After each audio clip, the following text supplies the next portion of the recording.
Good morning from Lachung.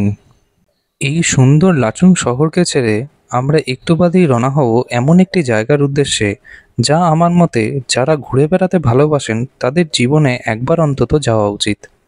এই পৃথিবীতে যতগুলি সুন্দর স্থান আছে তার মধ্যে এই জায়গাটি অবশ্যই একটি। আর শুধু জায়গাটি সুন্দর বললেই হবে না, এই জায়গাটিতে পৌঁছানোর পথটিও ততটাই সুন্দর। তাই রিকোয়েস্ট রইল, ভিডিওটি স্কিপ না করে পুরোটা দেখুন, কারণ এই ভিডিওতে আমি আপনাদের দেখাবো গুরুদংমার লেক। গুরুদংমার লেক যাওয়ার কথা প্ল্যান করার সময় সবথেকে প্রথম প্রশ্নটা যেটা আমাদের সবার মাথায় আসে সেটা হচ্ছে আদৌ সেখানকার রাস্তাটা খোলা আছে কিনা। আর এই প্রশ্নের সঠিক উত্তর আমরা কোথায় গেলে যে পাবো সেটাও আমাদের অনেকের কাছেই জানা নেই। তাই এই প্রশ্নের সঠিক উত্তর আপনি কোথায় গেলে পাবেন এবং গুরুদংমার লেক সম্পর্কে এবং গুরুদংমার লেক যাওয়া প্ল্যান করা সম্পর্কে আরও অনেক গুরুত্বপূর্ণ তথ্য আমি আপনাদের সাথে এই ভিডিওতে শেয়ার করব। তাই সঙ্গে থাকুন এবং দেখতে থাকুন। রিকোয়েস্ট শুধু একটি, আপনাদের এই নর্থ সিকিম সিরিজটা কেমন লাগছে আমাকে কমেন্ট সেকশনে অবশ্যই জানাবেন। যদি ভালো লাগে একটি লাইক করবেন আর চ্যানেলটিকে অবশ্যই সাবস্ক্রাইব করুন। এবার আমি আপনাদের বলবো একটা সাকসেসফুল গুরুদংমার লেক ট্রিপ আপনারা কিভাবে প্ল্যান করবেন। গুরুদংমার লেক যেতে হলে প্রথমে কয়েকটি জিনিস আপনাকে মাথায় রাখতে হবে। তার মধ্যে প্রথম হলো আপনি কখন গুরুদংমার লেক যাবেন। এটার উত্তর জানতে হলে সবার আগে আপনাকে জানতে হবে বছরের কোন সময় গুরুদংমার লেকের রাস্তা খোলা থাকে। এইটা জানার সবথেকে অথেন্টিক জায়গা হলো সিকিম ট্যুরিজম ডিপার্টমেন্টের কলকাতায় যে অফিসটি আছে সেই অফিসটি। এই অফিসের কন্ট্যাক্ট নাম্বার এবং অ্যাড্রেস দুটোই আপনি গুগলে সার্চ করলে পেয়ে যাবেন। এখান থেকেই আপনি জানতে পারবেন যে গুরুদংমার লেকের রাস্তার খোলার সম্ভাবনা আছে কিনা, আর যদি থাকে তাহলে সেটা কখন। গুরুদংমার লেক ছাড়াও সিকিমের আর কোন কোন জায়গা কখন কখন আপনি খোলা পাবেন সব তথ্যই আপনি এই অফিস থেকে পেয়ে যাবেন।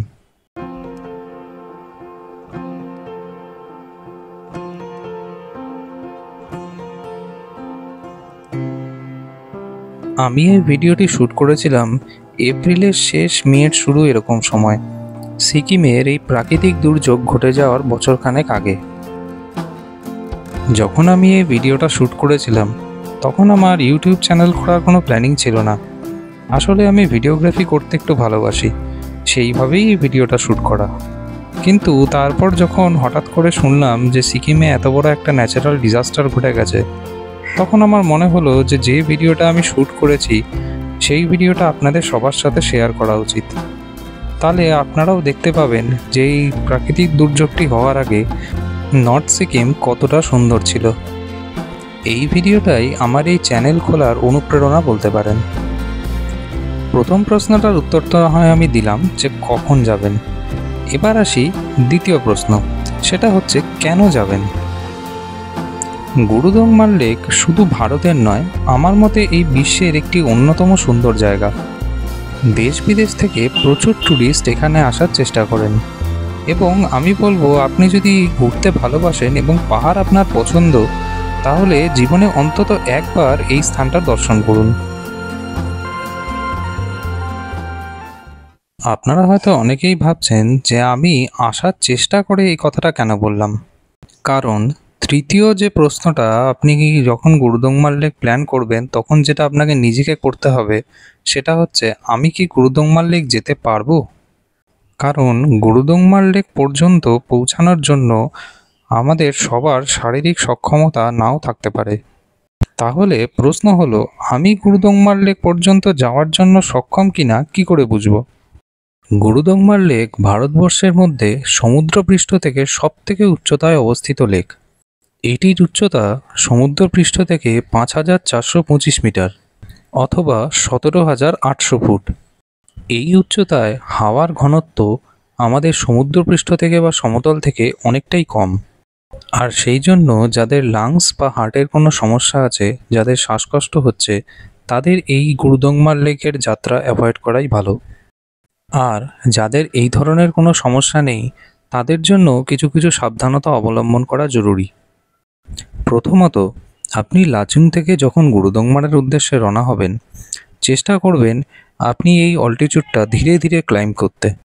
মানে যদি আপনি গাড়িতে যান তাহলে ড্রাইভারকে বলুন একটু আস্তে আস্তে চালাতে, আর যদি আপনি নিজে রাইড করেন তাহলে অবশ্যই বাইক আস্তে চালান। যতটা বেশি সময় আপনি নিজের শরীরকে এই এনভায়রনমেন্টের সাথে অ্যাডজাস্ট করার দেবেন, আপনার জন্য সেটা ততটাই ভালো হবে। দ্বিতীয়ত, চেষ্টা করুন একটানা পুরো রাস্তাটা না গিয়ে মাঝখানে মাঝখানে ব্রেক নিতে। বেশ কিছুক্ষণ জার্নি করার পরে আমরা এই সুন্দর ভ্যালিটাতে এসে পৌঁছালাম এবং ঠিক করলাম এখানে বেশ কিছুক্ষণ রেস্ট নেব।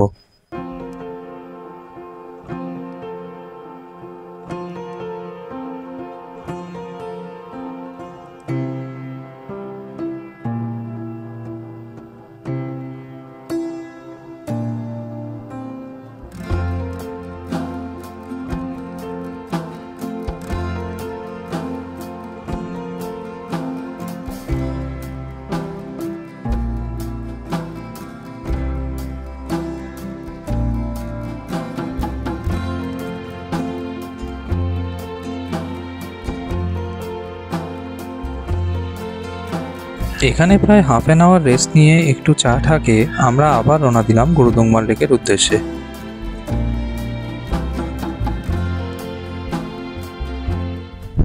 তৃতীয়ত, সবথেকে গুরুত্বপূর্ণ যেটা সেটা হলো যে কোনো পয়েন্টে যখনই আপনার মনে হবে যে আপনার অস্বস্তি হচ্ছে বা একটু শ্বাসকষ্ট হচ্ছে বা শরীরটা কেমন আনচান করছে, আপনি কিন্তু সেখানেই থেমে যাবেন। জোর করে কখনোই কিন্তু এগোনোর চেষ্টা করবেন না, তাতে আপনার ভালোর থেকে খারাপ হওয়ার সম্ভাবনাটাই বাড়বে।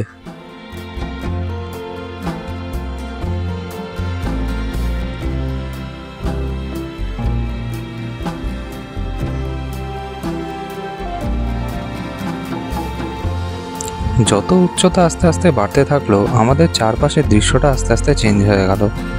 যত আমরা ওপরে উঠছি এখানে অক্সিজেনের কনসেন্ট্রেশন কম থাকায় এখানে গাছপালা অতটা আর দেখতে পাচ্ছি না।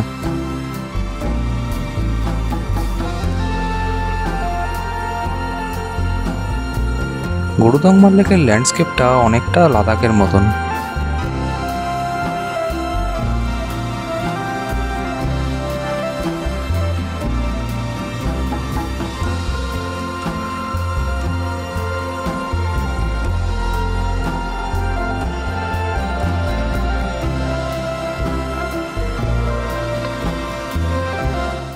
আমাদের এই গাড়িটা এখন যেখান দিয়ে যাচ্ছে এখানের রাস্তার অবস্থা যতটাই খারাপ, আশেপাশের দৃশ্যটা ঠিক ততটাই সুন্দর।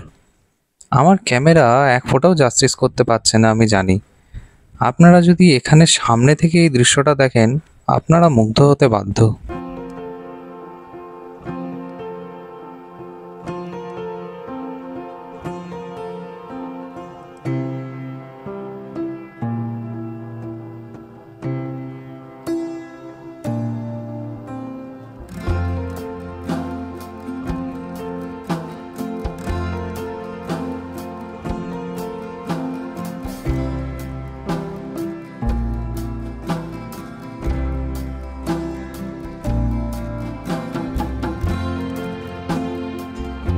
অনেকটা ভাঙাচোরা পথ পাড়ি দেওয়ার পরে আমরা এই ভ্যালিটাতে এসে প্রবেশ করি এবং কিছুটা ভালো রাস্তা পাই।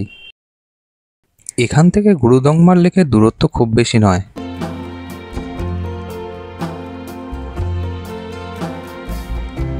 এই ভ্যালিটা অনেকটা লাদাখের মতন দেখতে। লাদাখে এই ধরনের অনেক ভ্যালি আছে, আপনারা যারা আগে লাদাখ গেছেন তারা এই জায়গাটির সঙ্গে তার অনেক সিমিলারিটি খুঁজে পাবেন। গুরুদংমার লেক পর্যন্ত পৌঁছানো একটি অ্যাচিভমেন্টের থেকে কিছু কম নয়। সেই অ্যাচিভমেন্টকে সামনে পেয়ে আমরা অনেক সময়ই এক্সাইটেড হয়ে আত্মহারা হয়ে যাই। মনে রাখবেন, এই উচ্চতায় এত কম অক্সিজেন কনসেন্ট্রেশন এবং এই ঠান্ডা হাওয়ার মধ্যে ফিজিক্যাল অ্যাক্টিভিটি আপনি যতটা কম রাখতে পারবেন ততটাই আপনার জন্য ভালো। কারণ একটা জিনিস মাথায় রাখবেন, যতটা পথ আপনি এলেন আপনাকে এতটা পথ কিন্তু আবার ফিরতে হবে। এখান থেকে আমাদের এই পাকা রাস্তা ছেড়ে কাঁচা রাস্তা ধরতে হবে এবং শুরু হবে আমার জীবনে দেখা সবথেকে কঠিন কিছু চড়াইয়ের মধ্যে একটি চড়াই। এই চড়াইটা যে কতটা খাড়া আপনারা হয়তো ক্যামেরায় বুঝতে পারছেন না, কিন্তু যদি কখনো এখানে আসার সৌভাগ্য হয় তাহলে বিলক্ষণ বুঝতে পারবেন যে আমি কি বলছি।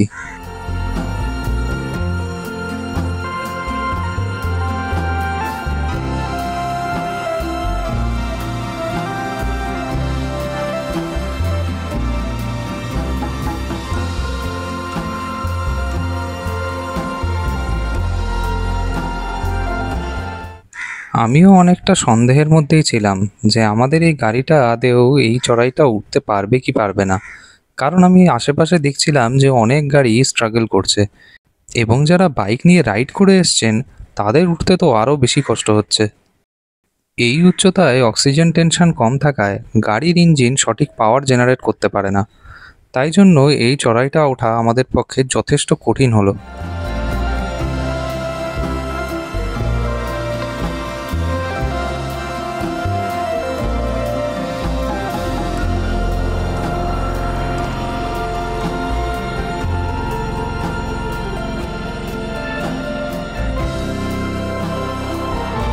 আমাদের সামনে যে গাড়িটা দেখতে পাচ্ছেন, গাড়িটার কি অবস্থা দেখুন।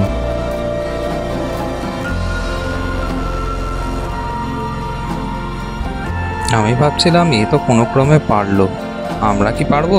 দেখা যাক।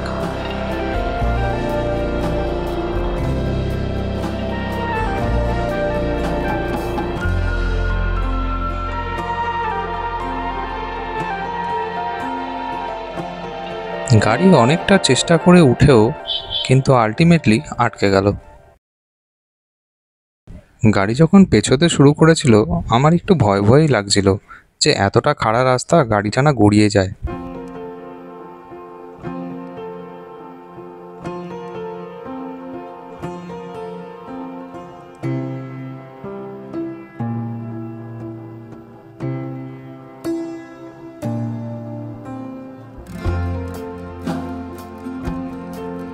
তবে যাই হোক, ড্রাইভার ভাই সামলে আমাদের আস্তে আস্তে এগিয়ে নিয়ে চলল।